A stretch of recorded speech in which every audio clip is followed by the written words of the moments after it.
বোনেরা, আসসালাম আলাইকুম। সম্মানিত উপস্থিতিবৃন্দ, এতক্ষণ আমরা মনোযোগ সহকারে এই অনুষ্ঠানের শুরু থেকে মনোযোগ সহকারে শহীদ পরিবারের শোকাহত সদস্যদের বক্তব্য শুনেছি। যারা শহীদ হয়েছেন, কোনোভাবেই তাদের আত্মত্যাগের প্রতিদান দেওয়া সম্ভব নয়। তবে এই সাহসী মানুষগুলো জীবন দিয়ে দেশকে ফ্যাসিবাদ মুক্ত করে গেছেন। বাংলাদেশ এই শহীদদের কাছে ঋণী।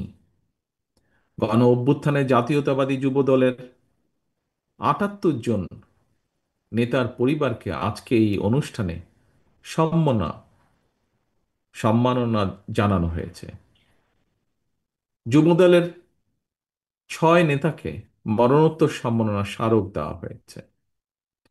আমি মনে করি আজকের এই অনুষ্ঠানে শহীদ পরিবারকে সম্মাননা জানিয়ে আমরা আসলে সম্মানিত নিজেরা হয়েছি। কারণ এটি শহীদদের প্রতি, শহীদ পরিবারের প্রতি বাংলাদেশের ঋণ। একমাত্র শহীদদের আকাঙ্ক্ষার বাংলাদেশ গঠনের মাধ্যমেই তাদের এই ঋণ পরিশোধ করা সম্ভব বলে আমি মনে করি। আল্লাহ যেন তাদের মৃত্যুকে শহীদ মৃত্যু হিসাবে কবুল করেন। আল্লাহর দরবারে আমরা সবাই সেই প্রার্থনা জানাই। গণ অভ্যুত্থানে দেশে বিদেশে ভূমিকা রাখা নেতাকর্মীদেরকেও এই অনুষ্ঠানে বিশেষ সম্মাননা জানানো হয়েছে, আমি যতটুকু জানি। সম্মানিত উপস্থিতিবৃন্দ, আজকের এই অনুষ্ঠানে একই সঙ্গে খুব আগে একটি চিত্রাঙ্কন প্রতিযোগিতা ছিল এবং সেখানে অংশগ্রহণকারী খুব সম্ভবত সেরা 50 জনকে সনদ এবং একই সাথে একটি গিফট প্রদান করা হয়েছে। অবশ্যই এটি একটি প্রশংসনীয় উদ্যোগ। সন্তানতুল্য মেধাবী এই শিশু কিশোরদের আমরা আদর এবং ভালোবাসা জানাই। শিশু কিশোর চিত্রাঙ্কন প্রতিযোগিতায় আমি যতটুকু জেনেছি প্রায় ১,৫০০-এর মতন শিশু কিশোর অংশগ্রহণ করেছিল। উপস্থিতিবৃন্দ, বর্তমানে ফোন, কম্পিউটার, ভিডিও গেম সহ নানা রকম ইলেকট্রনিক্স আইটেম শিশুদের মনোযোগের কেন্দ্রবিন্দুতে ব্যাপক প্রভাব বিস্তার করেছে, শুধু বাংলাদেশে নয়, পুরো পৃথিবীব্যাপী। এমন পরিস্থিতিতে শিশু কিশোর যারা চিত্রাঙ্কন প্রতিযোগিতায় এমন একটি সৃজনশীল কাজে অংশ নিয়েছে, আমি মনে করি খুব সম্ভবত বোধহয় তাদের পুরস্কার পাওয়ার জন্য এটাই যথেষ্ট। সেজন্যই ১,৫০০ শিশু কিশোর যারা এই চিত্রাঙ্কন প্রতিযোগিতায় অংশগ্রহণ করেছে, তাদের প্রত্যেককে যদি বই সহ একটি ছোট হলেও একটি পুরস্কার পৌঁছে দেওয়া যায়, মনে হয় সেটি বোধহয় ভালো হবে। আমি যুবদলের নেতৃবৃন্দকে এই বিষয়টি বিবেচনা করার জন্য অনুরোধ করব। সম্মানিত উপস্থিতিবৃন্দ, আজকের এই শিশু কিশোরদের মধ্যেই কিন্তু লুকিয়ে আছে আমাদের ভবিষ্যৎ বাংলাদেশ। এই শিশু কিশোরদের মধ্যেই লুকিয়ে আছে প্রতিভা। আপনাদের অনেকেরই নিশ্চয়ই মনে আছে, স্বাধীনতার ঘোষক শহীদ রাষ্ট্রপতি জিয়াউর রহমান শিশু কিশোরদের নিয়ে নতুন কুড়ি নামে একটি ট্যালেন্ট হান্ট প্রতিযোগিতা চালু করেছিলেন। আমি জানি না, তবে এখানে যেহেতু আজ বহু মানুষ উপস্থিত আছেন, হয়তোবা আপনাদের মধ্যে এখানে কেউ না কেউ হয়তোবা আছেন যারা নতুন কুড়ির সদস্য ছিলেন, হয়তো খুব সম্ভব। শিশু কিশোরদের নিয়ে এ ধরনের একটি সুন্দর আয়োজনের জন্য আমি আবারও যুবদলকে বিশেষভাবে ধন্যবাদ জানাই। কারণ এখানে কয়েকজন বক্তা বলেছেন, খুব সম্ভব মহাসচিব সাহেবও ওনার বক্তব্যে কিছুটা তুলে ধরেছেন, আমরা রাজনীতির যে গুণগত পরিবর্তনের কথা বলছি, আজকের এই যে চিত্রাঙ্কন প্রতিযোগিতা বা আজকের এই সামগ্রিক অনুষ্ঠান, তার একটি প্রতিফলন বলে আমি মনে করি। ভবিষ্যতে শিশু কিশোরদেরকে নিয়ে এই ধরনের আরো সুন্দর সৃজনশীল অনুষ্ঠান আয়োজিত হবে, এটি ব্যক্তিগতভাবে আমার একটি বিশ্বাস, প্রত্যাশা। সম্মানিত উপস্থিতিবৃন্দ, সকল পর্যায়ের উপস্থিতিবৃন্দ, বাংলাদেশ 54 বছর পার করেছে। আজকে এখানে শহীদ পরিবারের এক বোনের কাছ থেকে আমরা একটি বক্তব্য শুনেছি। আমরা এখানে একজন আলোচক সাইদ আব্দুল্লাহ, ওনার বক্তব্য একটি অংশ আমরা শুনেছি। মহাসচিব সাহেব ওনার বক্তব্যে তুলে ধরেছেন কি সেটি। বিগত 17 বছর আমরা এই দেশের মানুষ তাদের রাজনৈতিক অধিকার, কথা বলার অধিকারের জন্য আন্দোলন করেছে, সংগ্রাম করেছে, অত্যাচার নির্যাতন সহ্য সহ্য করেছে, গুম খুনের শিকার হয়েছে। আজকের মঞ্চে শহীদ পরিবারের সদস্য যারা বসে আছেন, কতটা ত্যাগের এ বিনিময় আজ এই মুহূর্তে যে জায়গায় আমরা বসে আছি, এই মুহূর্তটি অর্জন করতে কতটা ত্যাগ আমাদেরকে করতে হয়েছে, তার প্রমাণ এই মঞ্চ আজকের। প্রিয় সহকর্মীবৃন্দ, এর মধ্যে আমিও কয়েকবার বলেছি, অনেকবার বলেছি, গত কয়েক মাসে বহু বক্তা বলেছেন, বহু জায়গায় বিভিন্ন মানুষ বলেছেন যে আমরা যদি শহীদদেরকে সত্যিকারভাবে সম্মানিত করতে চাই, শুধু জুলাই আগস্ট না, বিগত 15 বছর ধরে বিএনপি সহ বিভিন্ন রাজনৈতিক কর্মীর বাইরেও সমাজের বিভিন্ন মানুষ, বিভিন্ন শ্রেণী পেশার মানুষ, যারা নিজেদের অধিকারের কথা তুলে ধরতে গিয়ে, নিজেদের দাবি আদায় করতে গিয়ে বিভিন্নভাবে সেই পলাতক স্বৈরাচারের অত্যাচার নির্যাতনের শিকার হয়েছে, এই সকল মানুষগুলোকে, এই সকল শহীদদেরকে, এই সকল অত্যাচারিত মানুষ যারা বেঁচে আছেন, নির্যাতিত হয়েছেন, বেঁচে আছেন, প্রত্যেকের সেই ত্যাগের প্রতি যদি আমাদেরকে সম্মান জানাতে হয়, তাহলে অবশ্যই আমাদেরকে সামনে বাড়তে হবে, আমাদেরকে সামনে এগোতে হবে, এই দেশকে সামনে নিয়ে যেতে হবে। তাদেরকে শ্রদ্ধা করার একমাত্র উপায় হচ্ছে, আমি একজন রাজনৈতিক কর্মী হিসেবে বিশ্বাস করি, যে প্রত্যাশা নিয়ে তারা রাজপথে নেমে এসেছিলেন, সেই প্রত্যাশা বাস্তবায়নের কাজ শুরু করা, সেই প্রত্যাশা বাস্তবায়নের মাধ্যমে তাদেরকে সম্মান জানানোর একটি মাত্র উপায়ে আমি এটি বিশ্বাস করি। প্রিয় সহকর্মীবৃন্দ, সম্মানিত উপস্থিতিবৃন্দ, পরিষ্কারভাবে একজন রাজনৈতিক কর্মী হিসাবে আমি যেমন বুঝি, পরিষ্কারভাবে এখানে প্রত্যেকটি মানুষ অনুধাবন করেন, বাংলাদেশের জনগণ পরিবর্তন চায় এখন, আর স্বপ্ন কিংবা প্রতিশ্রুতি নয়। জনগণ এবার প্রতিশ্রুতির বাস্তবায়ন চায়, এবং বাংলাদেশ জাতীয়তাবাদী দল বিএনপি জনগণের সেই আকাঙ্ক্ষাকে ধারণ করেই আগামী দিনের রাজনৈতিক কর্মসূচি প্রণয়ন করছে, চেষ্টা করছে। আমরা আমাদের নেতা কর্মী, আমাদের দলের ভেতরে, দলের বাইরে বিভিন্ন বিশেষজ্ঞ যারা আছেন, তাদের সাথে বিভিন্ন বিষয়ে আমরা আলোচনা করছি, কাজ করছি। আমাদের আগামী দিনের নীতি জনগণের জীবন উন্নয়নের রাজনীতি, দেশে বিদেশে কর্মসংস্থান সৃষ্টি এবং নিরাপদ কর্মপরিবেশ নিশ্চিত করা, এটি হবে আমাদের রাজনীতির অন্যতম মূল লক্ষ্য।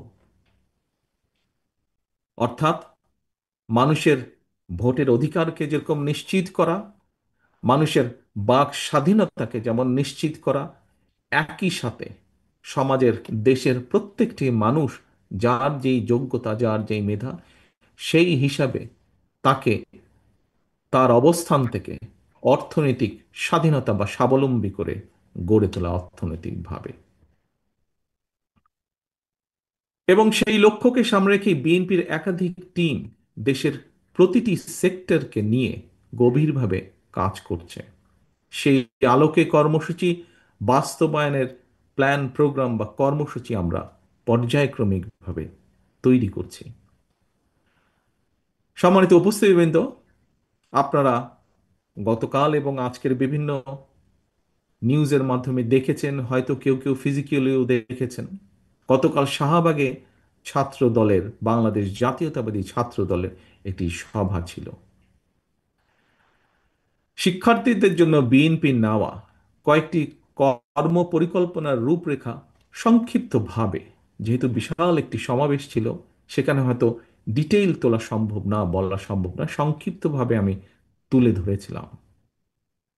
দেশের যুব সমাজ, ছাত্র এবং যুব সমাজ, যারা দেশকে আগামী দিনে এগিয়ে নিয়ে যাবে, যারা দেশকে আগামী দিনে গড়ে তুলবে, যারা দেশকে গড়ে তোলার সক্ষমতা রাখে, দেশের সেই যুব সমাজের কর্মসংস্থান এবং তাদের নিয়ে বিএনপির কয়েকটি কর্ম পরিকল্পনার কথা যুবদলের আজকের এই সমাবেশের মাধ্যমে সারা দেশের যুব সমাজের সামনে আমি সংক্ষিপ্তভাবে তুলে ধরতে চাই। এবং এটি আমরা শহীদ পরিবারের এক বোনের কাছ থেকে যেটি শুনেছি, তারাও কাজ চান, বেঁচে থাকতে চান।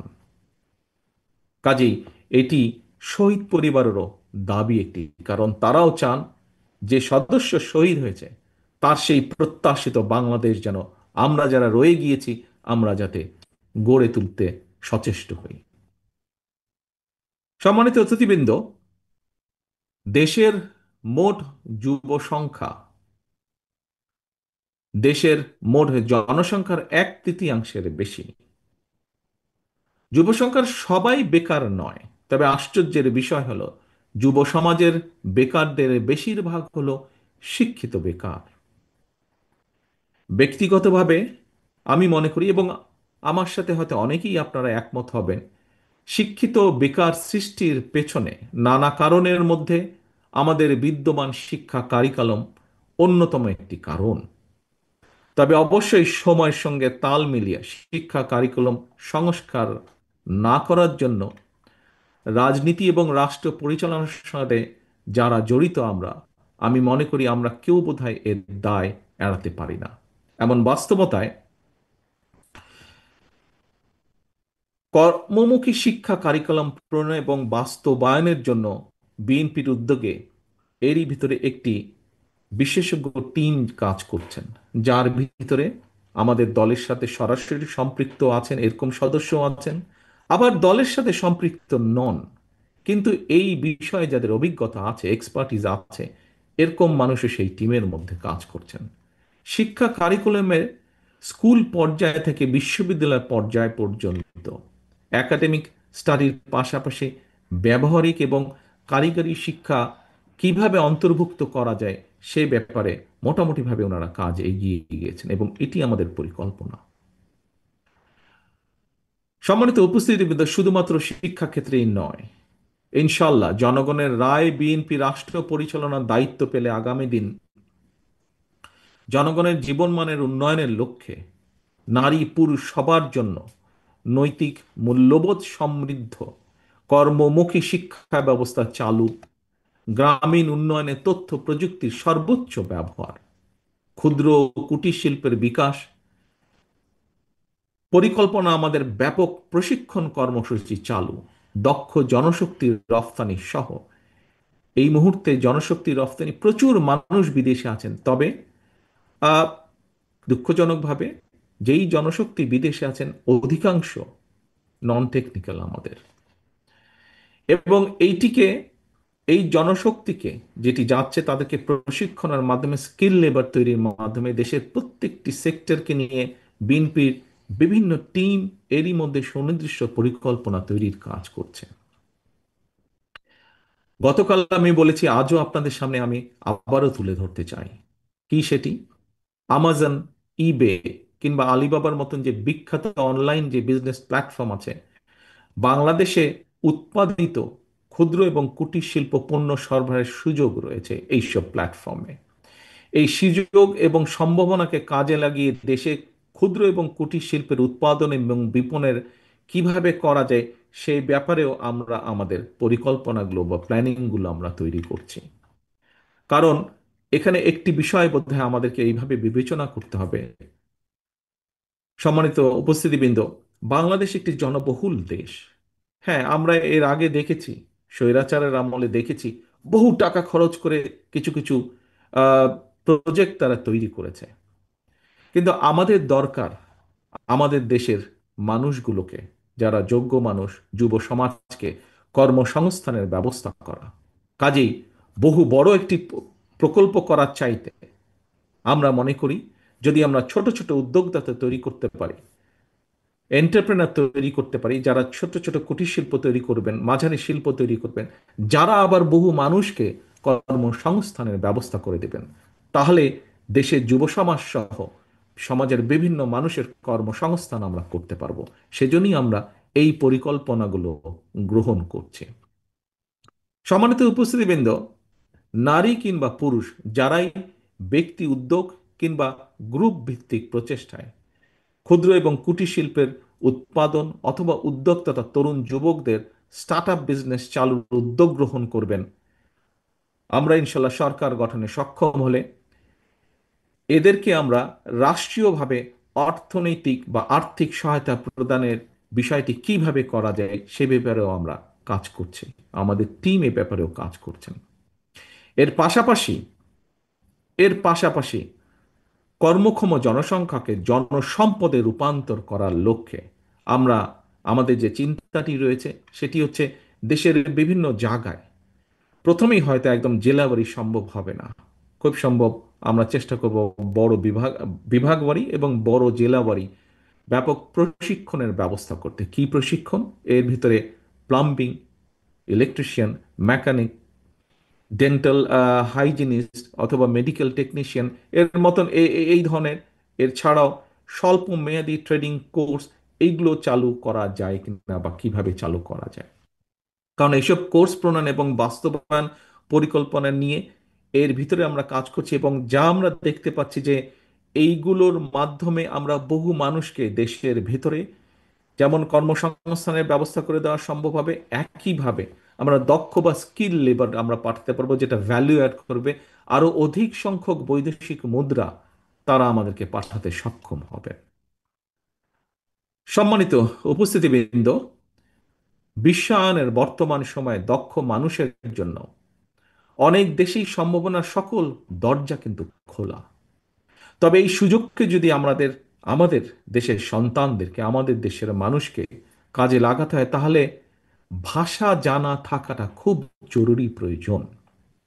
এই কারণেই স্কুলের শিক্ষার্থীদের পাশাপাশি আগ্রহী তরুণ যারা স্কুলের গণ্ডি পেরিয়ে এসেছেন বা ইন্টারমিডিয়েটের গণ্ডি বা ডিগ্রির গণ্ডি পেরিয়ে এসেছেন, এরকম বহু তরুণ আছেন যাদের কর্মসংস্থানের প্রয়োজন, যুবকদের কর্মসংস্থানের প্রয়োজন, কিন্তু শিক্ষা গণ্ডি পেরিয়ে এসেছেন। এই মানুষগুলোকে বিভিন্ন আন্তর্জাতিক ভাষায়, বাংলা ভাষার পাশাপাশি ইংরেজি, আরবি, Mandarin, Japanese, French, German, Italian, বিশ্বের বহুল প্রচলিত ভাষা শেখানোর জন্য আমরা ভাষা শিক্ষা কোর্স চালু করব, যেটি শুধু ঢাকা শহরে সীমাবদ্ধ থাকবে না, এটিকে আমরা ডিস্ট্রিক্ট লেভেল, বিভাগ লেভেল পর্যন্ত আমরা ছড়িয়ে দিতে চাই জিনিসটিকে। ল্যাঙ্গুয়েজ সেন্টারে স্বল্পমেয়াদী ভাষা শিক্ষা কোর্স শেখানোর জন্য দেশে এবং বিদেশ থেকে আমরা চেষ্টা করব দেশের মধ্যেই রাখতে। যদি প্রয়োজন হয় আমরা বিদেশ থেকেও শিক্ষক নিয়োগ আমরা দিব। এছাড়াও কিন্তু এই মুহূর্তে দেশে বিদেশ ফেরত অনেকেই রয়েছেন যাদের বিভিন্ন দেশের ভাষা জ্ঞান রয়েছে। আমরা তাদেরকেও শিক্ষক হিসাবে পার্ট টাইম শিক্ষকতার সেই সুযোগটা কিভাবে দেওয়া যায় সেটির ব্যাপারে আমরা চিন্তা ভাবনা করছি, বা আমাদের টিম সে ব্যাপারেও কাজ করছেন। সম্মানিত অতিথিবৃন্দ, মাতৃভাষার পাশাপাশি বিদেশি কোনো ভাষার উপরে প্রাথমিক দক্ষতা অর্জন করতে পারলে আমার কাছে মনে হয় বিশ্বের অনেক দেশেই কিন্তু সহজেই কর্মসংস্থান করা সম্ভব। বিশ্বের অনেক দেশে বিভিন্ন সেক্টরে দক্ষ এবং প্রশিক্ষিত কর্মীর প্রয়োজন রয়েছে। দক্ষ এবং প্রশিক্ষিত কর্মীর প্রয়োজন রয়েছে। অনেকেই প্রশ্ন করতে পারেন যে আপনারা যে এগুলা করবেন, তারপরে এই মানুষগুলো কোথায় যাবে, কিভাবে? তারা বিদেশে চাকরি পাবে, বা এই ব্যবস্থাটা কিভাবে কি হতে পারে। আমরা এর মধ্যে কাজ করছি যে প্রয়োজনে বাংলাদেশের দূতাবাসগুলোর মাধ্যমে সংশ্লিষ্ট দেশের চাহিদা, যেমন ধরুন জাপানে যাবে আগামী 5 থেকে 10 বছর, জাপানে কি কি ধরনের মানুষের প্রয়োজন আছে, সেটি আমরা আমাদের দূতাবাসগুলোর মাধ্যমে এই ইনফরমেশন, ডাটাগুলো আমরা জোগাড় করার চেষ্টা করব, এবং ঠিক সেইভাবে আমরা সেই মোতাবেক আমরা আমাদের সেই মানুষগুলো, ধরেন আগামী 10 বছর জাপানে হয়তো 10 লক্ষ শ্রমিক নিবে বিভিন্ন ক্যাটাগরির, আমরা ঠিক সেভাবে করে আমাদের 10 লক্ষ মানুষকে আমরা তৈরি করব। আমরা কর্মক্ষম বেকার যুবশক্তিকে সংশ্লিষ্ট ওই বিষয় প্রশিক্ষণ দিব, দক্ষ জনশক্তিতে আমরা রূপান্তর করব। এবং এই পদক্ষেপ শুধু বিদেশের বাজারে নয়, বরং আমরা দৃঢ়ভাবে বিশ্বাস করি এটি দেশের বাজারেও ভূমিকা রাখতে সক্ষম হবে। প্রিয় উপস্থিতিবৃন্দ, নাগরিকদের স্বাস্থ্য সেবা নিশ্চিত করার জন্য বিএনপি একটি পরিকল্পনা গ্রহণ করেছে, কর্মসূচি গ্রহণ করছে। নাগরিকদের প্রাথমিক স্বাস্থ্য সেবা নিশ্চিত করার জন্য আমরা একটি নীতিতে বিশ্বাস করি, যেটি উন্নত বিশ্বেও এখন তারা এটি প্রয়োগ করছে। কি সেটি? এক লাইনে যদি বলতে হয়, সেটি হচ্ছে প্রতিকারের চেয়ে প্রতিরোধ উত্তম। অর্থাৎ একজন মানুষ অসুস্থ হয়ে গেলে কিন্তু তার পেছনে খরচ অনেক বেশি, সেটি পরিবারের খরচ হোক, সেটি রাষ্ট্রের খরচ হোক। কিন্তু কিছু কিছু নলেজের মাধ্যমে, কিছু ইনফরমেশনের মাধ্যমে যদি একজন মানুষ সুস্থ থাকতে পারেন, তাহলে কোনো কারণে যদি অসুস্থ হয়ে যায় কেউ, বরঞ্চ সেই মানুষটিকে ডাক্তার, নার্স বা সরকার বা পরিবারের, সরকারের পক্ষ থেকেও যদি হেলথের জন্য যে রিসোর্স থাকে, সেটির উপর চাপ কম পড়বে। সেজন্যই আমরা যেতে চাইছি একটি স্লোগানে এবং সেই নীতিতে, প্রতিকারের চেয়ে প্রতিরোধ উত্তম। এই নীতিমালার উপরে ভিত্তি করে আমরা আমাদের স্বাস্থ্যর বিষয় সংক্রান্ত পুরো প্ল্যানিংটাকে আমরা সাজাতে চাচ্ছি। এক্ষেত্রে আমি দেশের যুব নারী সমাজের দৃষ্টি আকর্ষণ করে বলতে চাই যে, জনগণের রায় ইনশাল্লাহ বিএনপি রাষ্ট্র পরিচালনার সুযোগ পেলে নাগরিকদের স্বাস্থ্যসেবা নিশ্চিত করার জন্য, বিএনপি এই যে একটু আগে যেটি বললাম, আমরা আমাদের স্বাস্থ্যসেবাটাকে সাজাচ্ছি, আমরা আমরা সমগ্র বাংলাদেশে ইউনিয়ন পর্যায়ে এবং চেষ্টা করব আমরা গ্রাম পর্যায়ে যাওয়ার জন্য হেলথ কেয়ারের ওয়ার্কার নিয়োগের পরিকল্পনা করেছি আমরা। এবং এই হেলথ কেয়ারের যে আমরা নিয়োগ করব, এর শতকরা 80শতাংশই হবেন যুব সমাজের মধ্যে থেকে নারী সদস্য যারা, তাদেরকে। এতে করে একদিকে নারীর অর্থনৈতিক ক্ষমতায়ন ঘটবে, অপরদিকে প্রশিক্ষণপ্রাপ্ত যে আমাদের হেলথ কেয়ারের ওয়ার্কারজন থাকবেন, জনগণের প্রাথমিক স্বাস্থ্য সেবায় তারা একটি গুরুত্বপূর্ণ যুগান্তকারী ভূমিকা রাখতে সক্ষম হবেন বলে আমরা দৃঢ় বিশ্বাস করি। সম্মানিত উপস্থিতিবৃন্দ, সুস্থভাবে বেঁচে থাকতে হলে পরিবেশ এবং জলবায়ুর পরিবর্তন একটি গুরুত্বপূর্ণ বিষয়, অত্যন্ত, এবং এটিকে এড়িয়ে যাবার বোধহয় কোনো সুযোগ নেই। বাংলাদেশের সরকারি বেসরকারি সব মিলিয়ে প্রায় 1 লক্ষ নার্সারি, নার্সারি বলতে আমি বোঝাচ্ছি যেখানে আমরা গাছের চারা তৈরি করি বা গাছের চারা বিক্রয় করি, আমরা এই ধরনের নার্সারি 1 লক্ষ নার্সারির মতন রয়েছে সরকারি এবং বেসরকারি পর্যায়ে মিলিত। এইসব নার্সারিগুলোতে বর্ষার সময় যদি আমরা বাদ দেই, বর্ষার সময় হচ্ছে গাছ লাগানোর সময়, এইটিকে যদি আমরা বাদ দিই, বাকি যে 8 মাস, 7 মাস, 8 মাস সময় থাকে, সেই সময় আমরা চারা উৎপাদন করব। এবং এই উৎপাদিত চারা দিয়ে পরিবেশের উন্নয়নের জন্য, পরিবেশের ব্যালেন্স রক্ষা করার জন্য ইনশাল্লাহ 5 বছরে আমাদের লক্ষ্য হচ্ছে 25 থেকে 30 কোটি গাছ লাগানোর। যেই গাছ আমরা মনে করি পরিবেশকে যেমন রক্ষা করবে, একইভাবে বাংলাদেশকে বন্যা খরা থেকেও রক্ষা করবে। উপস্থিতিবৃন্দ, আরেকটি পরিকল্পনার কথা আপনাদের সামনে আমি তুলে ধরতে চাই। শহীদ রাষ্ট্রপতি জিয়াউর রহমান, শহীদ রাষ্ট্রপতি জিয়াউর রহমানের একটি বিখ্যাত এবং অত্যন্ত জনপ্রিয় একটি কর্মসূচি ছিল। কি সেটি? বললেই আপনারা সবাই বলতে পারবেন, খাল খনন কর্মসূচি। আমরা বিভিন্ন বিষয় বিবেচনা পর্যালোচনা করে দেখেছি। ইনশাল্লাহ আগামী দিনে সরকার গঠন করতে সক্ষম হলে আমরা যে কোনো মূল্যে সমগ্র দেশে শহীদ জিয়ার এই খাল খনন কর্মসূচি আমরা আবার শুরু করব। সেটি দেশের পরিবেশের কারণে, দেশের কৃষকদের পানি সুবিধার্থে, সেটি দেশের হঠাৎ যে আকস্মিক বন্যা অথবা যে বন্যার কম বেশি রেগুলার হয়ে থাকে, সকল প্রকার বিষয়কে যদি আমাদের অ্যাড্রেস করতে হয়, এই বিষয়গুলোকে যদি আমাদেরকে মানুষকে রক্ষা করতে হয়, তাহলে এই খাল খনন কর্মসূচি এটি একটি অ্যান্টিবায়োটিকের মতন কাজ করে। কাজে এই কর্মসূচিটি ইনশাল্লাহ আমরা আবার এটিকে আমরা চালু করব। যুবদলের প্রিয় ভাই বোনেরা যারা আমার সামনে আছেন, আপনারা এবং এখানে মিডিয়ার ভাইরা আছেন, তাদের মাধ্যমে সারা দেশে অন্য অন্য নেতাকর্মী সমর্থক সহ যুবদলের ভাই বোনেরাও দেখছেন অনেকেই অনুষ্ঠান অনলাইনের মাধ্যমে এবং নিউজের মাধ্যমে। আমি আপনাদের সামনে দীর্ঘ রাজনৈতিক বক্তৃতা হয়তো দিতে পারতাম, সময় পার করতে পারতাম, কিন্তু আমি আগেই বলেছি, আবারও বলছি, আমি বিশ্বাস করি এই মুহূর্তে বাংলাদেশের মানুষ কথামালার রাজনীতি আর চাচ্ছে না। তারা একটি পরিবর্তন চাচ্ছে, প্রতিশ্রুতি চাচ্ছে না, বরং প্রতিশ্রুতির বাস্তবায়ন চাচ্ছে। জনগণ এখন সুস্থ পরিকল্পনা গ্রহণ এবং প্রতিশ্রুতির বাস্তবায়ন চায়, এবং জনগণের সেই প্রত্যাশা পূরণের লক্ষ্যে বিএনপি জনগণের জীবন মান উন্নয়নের সুনির্দিষ্টভাবে কতগুলো পরিকল্পনা গ্রহণ করছে। বহু কিছু করার আছে, বাট শুরু করতে হবে এক জায়গা থেকে, এবং যেগুলো বেসিক জিনিস আমরা সেখান থেকে শুরু করতে চাই। গতকাল ছাত্রদল আয়োজিত অনুষ্ঠানে শিক্ষার্থীদের কর্মসংস্থান নিয়ে কিছু পরিকল্পনা তুলে ধরেছিলাম।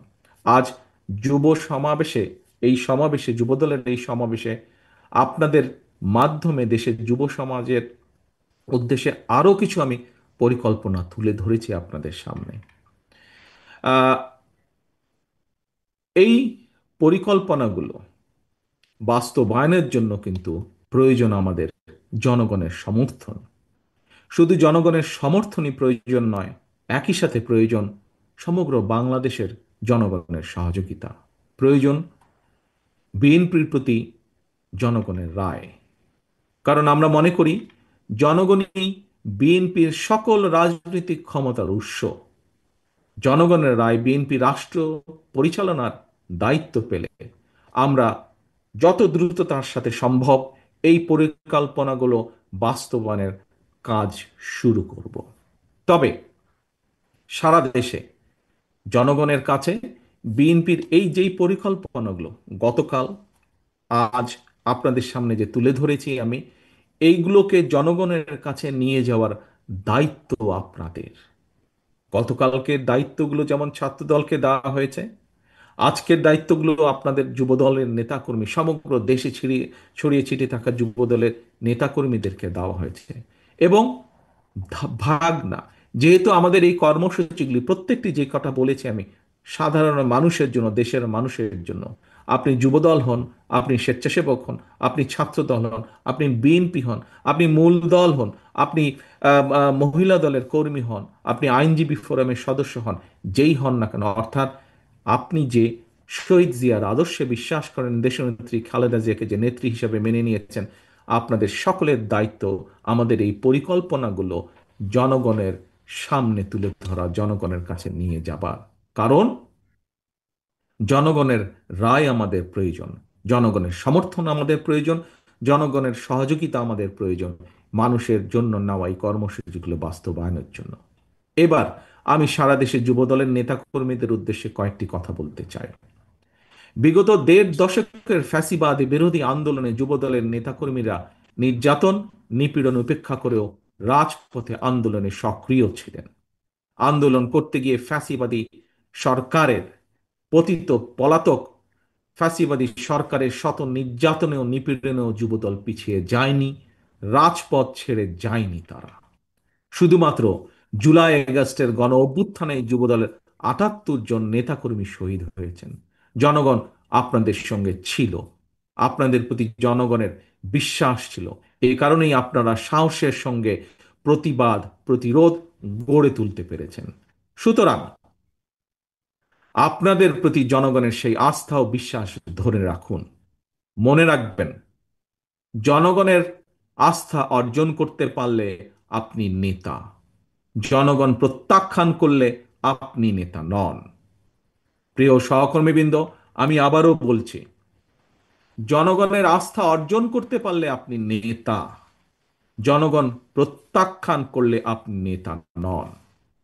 একজন রাজনৈতিক কর্মী হিসাবে একজন রাজনৈতিক কর্মী হিসাবে আমার কয়েক দশকের রাজনৈতিক অভিজ্ঞতার আলোকে একটি বিষয় আপনাদের মনোযোগ আকর্ষণ করতে চাই। কি সেটি? সেটি হলো, দয়া করে আমার এই অভিজ্ঞতাটি মন দিয়ে শুনবেন, খুব সংক্ষিপ্ত। সে অভিজ্ঞতাটি কি? সেটি হলো, প্রশাসনিক সহায়তায় নেতৃত্ব হয়তো প্রদর্শন করা যায়, কিন্তু জনগণ সহায়তা করলে নেতৃত্ব দেওয়া যায়। আমি আবারও বলছি আমার অভিজ্ঞতাটি যুবদল সহ সকল পর্যায়ের নেতাকর্মীদেরকে। প্রশাসনিক সহায়তায় নেতৃত্ব হয়তো প্রদর্শন করা যায়, কিন্তু জনগণ সহায়তা করলে নেতৃত্ব দেওয়া যায়। মনে রাখবেন, মনে রাখবেন, আপনাদের প্রতি জনগণের সমর্থন থাকার কারণেই পলাতক স্বৈরাচারের প্রশাসন কিংবা আইন শৃঙ্খলা বাহিনী আপনাদেরকে, যুবদলের নেতাকর্মী সমর্থকদেরকে রাজপথ থেকে দূরে রাখতে পারেনি। সুতরাং আপনাদের প্রতি আমার আহ্বান, জনগণের আস্থায় থাকুন, জনগণকে আস্থায় রাখুন।